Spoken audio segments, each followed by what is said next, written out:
Itong kalapating to, totoo lang, nag-gift bird ko na to. Di ata naaalagaan, ilang balik na umuwi sa akin. Ang payat na to, kinip ko na lang kasi parang ayaw naman eh. Tapos nung nakarecover, kinarera ko. 3 trophy nito. Oyos. Unang pakarera ng Tacloban. Ako unang nag-lap champion, Tacloban. Tapos nag-anak siya, Tacloban din. Yung anak niya. Ngayon binangga namin sa lola, yung nag-MacArthur na. Oy, solid.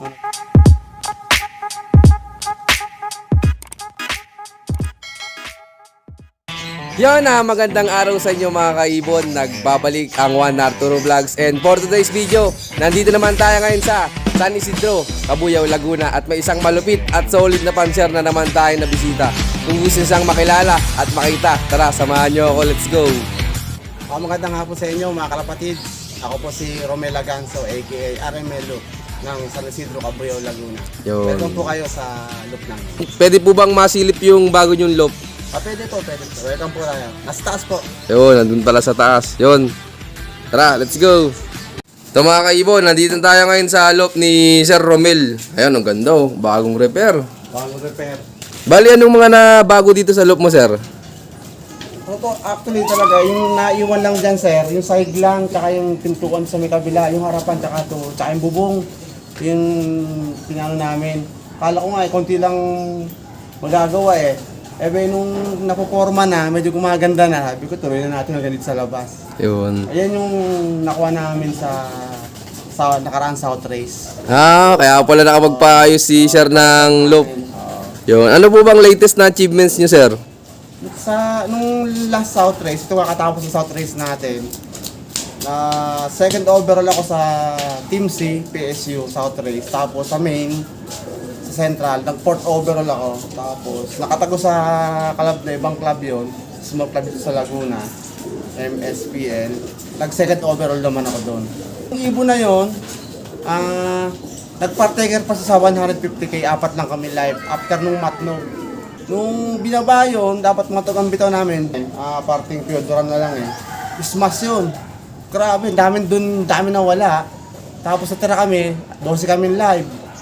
Hindi pa pwede partihin yung 150k, kailangan daw, 10 peraso. 10 pa ba, sir? Kung tao, 2 live ko, di tuloy pa rin. Yung binira na ng matnog, smash na naman. 4 lang kami live. Tapos, Kalbayog, ilan lang kami. Ang dami na wala din ng Kalbayog. Tuloy pa kami ng Manila. Nag-showbird na kami sa PSU. Oh, ayos. Congrats po, sir. Tapos nawala yung ibon eh. In-entry namin sa invitational ng MacArthur. Medyo hindi na pinalad. Although naman di sa pinalad, pero nag-iwan siya ng souvenir. Ito yung iniwan niya. Ito. Katas na pala ito ng pagkapanalo ni sir. Makukuha ng ibon na yun, 5 trophy sa PSU. Ayun. Makukuha nun. Ni-repeat cuts ko lang yun. Kapatid niya yung overall ng last South pa sa APRX, 7th overall, tsaka partaker din ng superset. Yun. Ni-repeat ko lang kasi nabitin ako ng lipad. Maganda naman yung resulta. Bo, talagang solid yung breeder na yun, sir, Nandiyan daw po yung breeder, sir. Dyan sa baba, yung Cosmos tsaka yung Bastin. Ayan, mamaya ipapakita sa atin ni Sir Romel yung breeder na nag-produce ng champion sa kanya. Papakita ko sa inyo yung bagong repair namin, look, yung paano ginawa ko. Tingnan natin yung bagong diskarte ni Sir Romel sa kanyang loop. Bali yung side na to, dito talaga sila talagang matutulog. Dito talaga sila pinakabahay nila, loop nila. Itong area na to, ito yung receiving lang.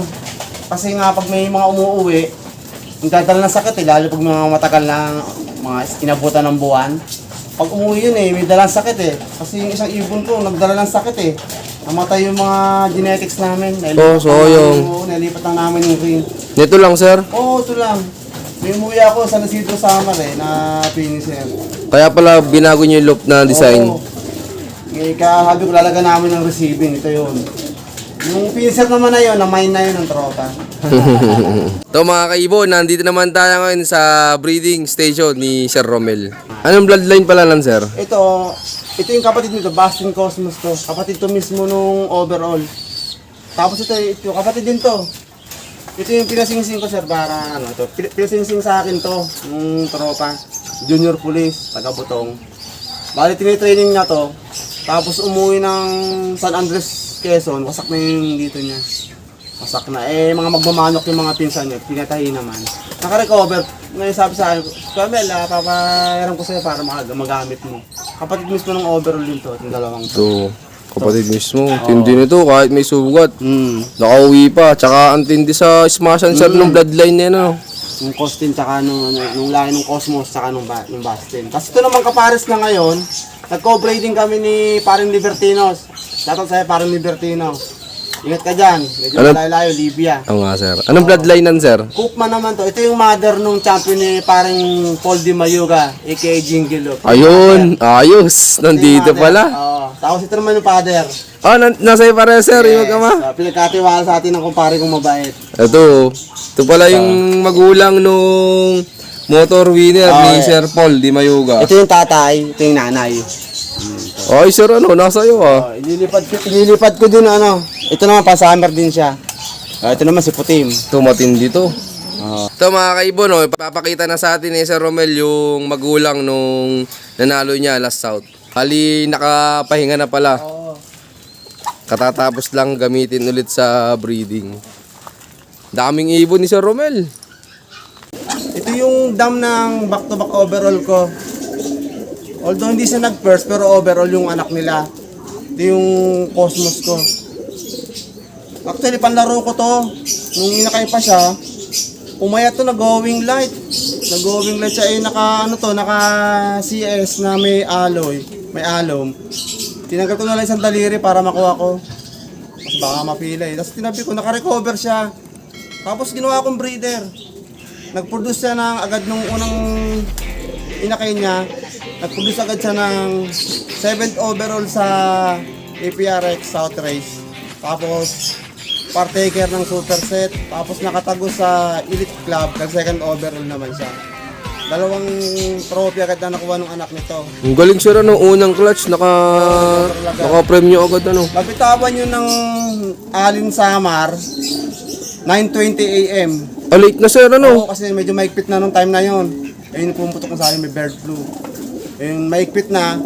Past 12, meron na ako. Ibon, kaya umangat yung 1,000, 1,1 yung speed ko. Ang bilis. Oo, bumilis. Tapos sabi ko, ayos to. May pag-asa pa mag-overall na ako kasi umangat na eh. Kaya papasok na sa mga second to. Kasi ang hindi ko lang maaabot lang doon, yung first. Pero yung second hanggang 6 overall. Abot. Wala pang 20 points yung lamang sa akin. Kasi sabi ko, malaki pag-asa nito sa aangat pagdating ng Calvayo. Kaya na-cancel na. Cancel hindi na. Yun. Tapos nakarera. Nag-7th overall siya. Tapos 2nd overall naman sa Elite. Partaker ng super set. Tapos sabi ko, next South, i-repeat ko yung clutch kasi parang nabitin ako eh. Oo nga po. Gano'n naman ginawa uli nung nung anak niya. Nanalo po ulit, sir. In-entry ko sa PSU. Bali, sa PSU, sa Team C, 2nd overall. Sa Central, 4th overall siya.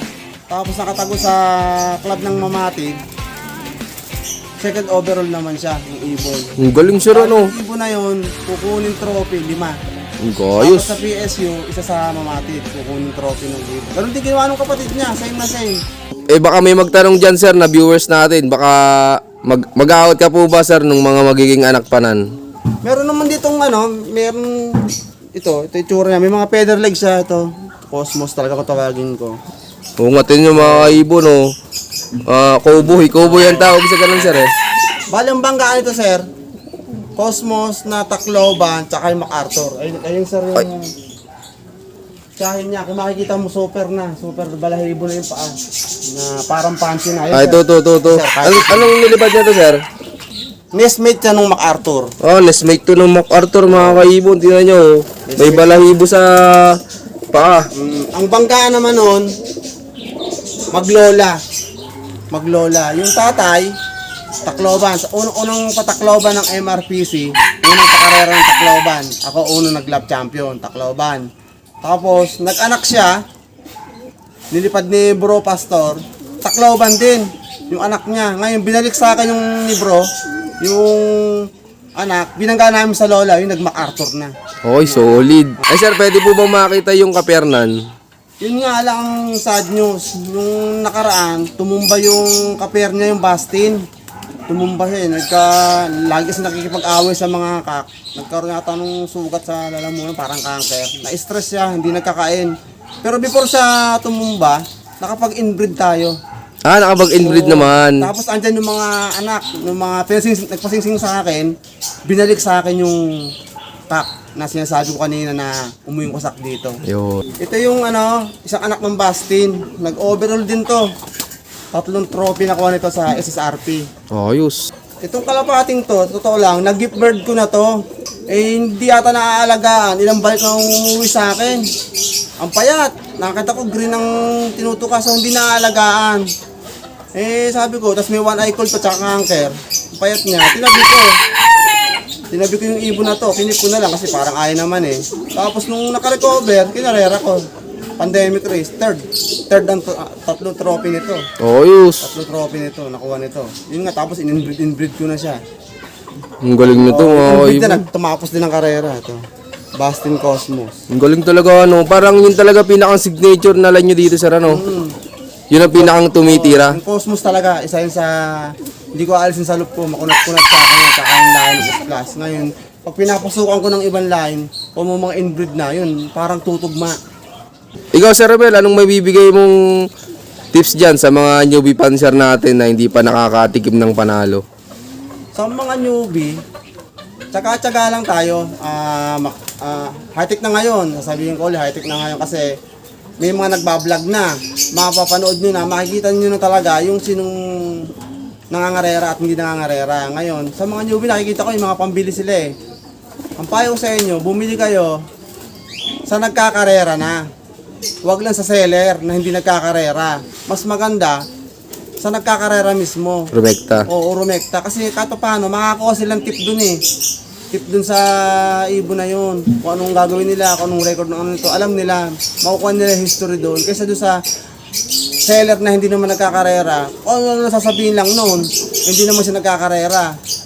Tapos wag na wag tayo, lagi ko sinasabi, wag na wag tayo bibili ng lambat. Kasi nakakaw yan, huwag natin supportahan yan. Wag tayo, kati pambili tayo, pumunta tayo sa mga kilalang mga pansier talaga. Kung may makikita kayong kartong ibon karto, mura dahil lambat naman, eh wag nyo nang bibilihin. Para lumago lalo yung pigeon industry natin. Huwag natin susuportahan, yun ang masasabi ko sa mga newbie. Konting tiis, makukuha nyo dyan. Magtanong kayo sa mga nabibilihan nyo ng ibon. Pwede kayo magtanong. Thank you po, sir. Eh, sir, ito, last na po. Gaano po ba, sir, kasaya sa pagkakalapati? Sobrang saya. Talagang ano yan. Talagang pag dumating ang ibon mo, kahit sinasabing konti lang yung premyo mo, iba pag umuwi ibon mo, yung pera, GB na yun eh. Pero yung iuwihan ka ng ibon, bumabagyo, kahit may sugat sila, uuwi. Yun ang sobrang saya kapag may ibon. Kaya tuloy lang natin ang magandang paglalaro natin sa mga club, good luck sa mga newbie na papasok sa mundo ng pigeon race. Muli, ako po si Romel Laganzo ng San Isidro Cabuya, aka RMLO. At mabuhay tayong lahat. I love this game. Yun, maraming salamat nga pala sa patuloy niyong suporta, mga kaibon. At siyempre, Sir Romel, maraming salamat din po sa pag-unlock na makapag-love visit sa'yo. At yun, Sir Romel, baka po pala may mga gusto kang i-shoutout dyan. Shoutout nga pala sa Team Kidlat, kina Pare Michael San Pedro, kina Bro Froilan, sa Team RMLOP, kina Kuya RR, Kuya Sogan, kay Ate Rain, kay Rohan, sa family ko, sa misis ko, ingat dyan lagi, nasa Jeddah, I love you mama, ingat dyan. Tapos may iba mga kumpare ko pa, shoutout sa inyo lahat, good luck sa mga karera pa natin, mabuhay tayong lahat. Si Pang Libertino nga pala, pare, ingat ka dyan, napakalayo mo, pero January, tatakay ulit tayo. Pauwi na ulit sa January, sir. Oo. Yun, shoutout sa inyo lahat at syempre, shoutout din sa lahat ng mga patuloy na sumusuporta dyan at abangan nyo pa yung mga susunod kong follow-up visit. Ayun, keep watching and God bless you all. Thank you.